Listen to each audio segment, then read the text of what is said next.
Well, Geeta, President Obama has made Asia an absolute centerpiece of his foreign policy, though this is actually his first visit to Vietnam, and he commented on that, saying he wished he got here earlier. We are now, of course, in the very last stages of his presidency, but Vietnam has been a central part of what he called that pivot to Asia, the biggest Southeast Asian member of his Trans-Pacific Trade Partnership.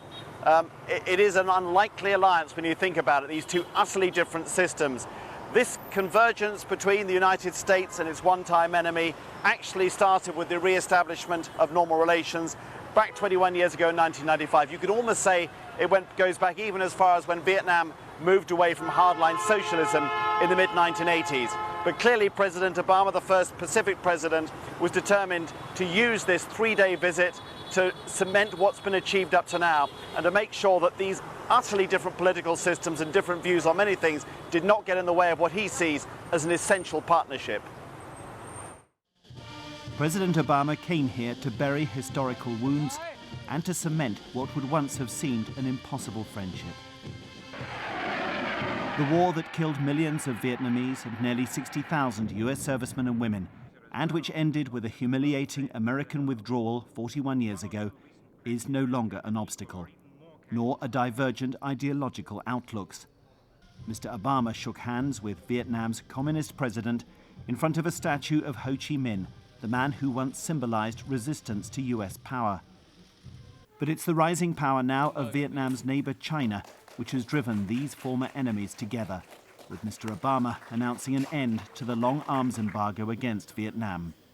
I can also announce that the United States is fully lifting the ban on the sale of military equipment to Vietnam that has been in place for some 50 years. As with all our defense partners, sales will need to still meet strict requirements, including those related to human rights. But this change will ensure that Vietnam has access to the equipment it needs to defend itself, and it removes a lingering vestige of the Cold War. By lifting the arms sales restrictions, President Obama isn't just dismantling the last vestiges of America's war here in Vietnam. He's also showing that in a dynamic but potentially volatile region, the old concerns about human rights and democracy are now trumped by the strategic and commercial requirements to build new partnerships, even with a one-party communist state like Vietnam. China's expanded military presence on islands claimed by Vietnam and others has sparked fears over its ambitions. A robust US presence in the region will, they hope, curb Chinese power.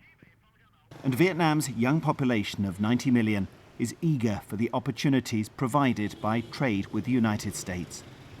Growth here is driven by exports, and many of those go to the US.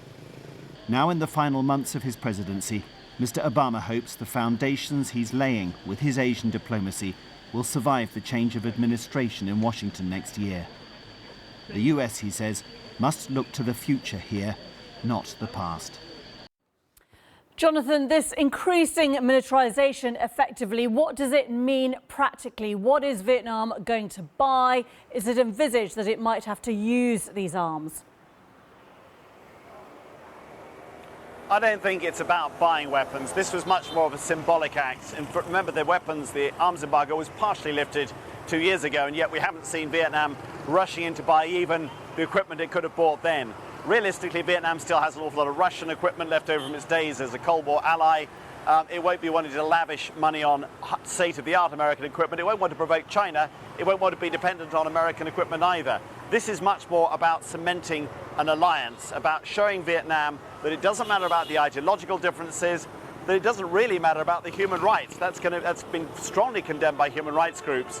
What matters is engagement at every level, building trust, and showing that Mr. Obama's interest in this region, his belief that America's interests are absolutely anchored in the Asia-Pacific region, is the overriding concern, and that he can build partnerships with the most unlikely countries. And you have to put Vietnam, with its one-party communist system, into that basket.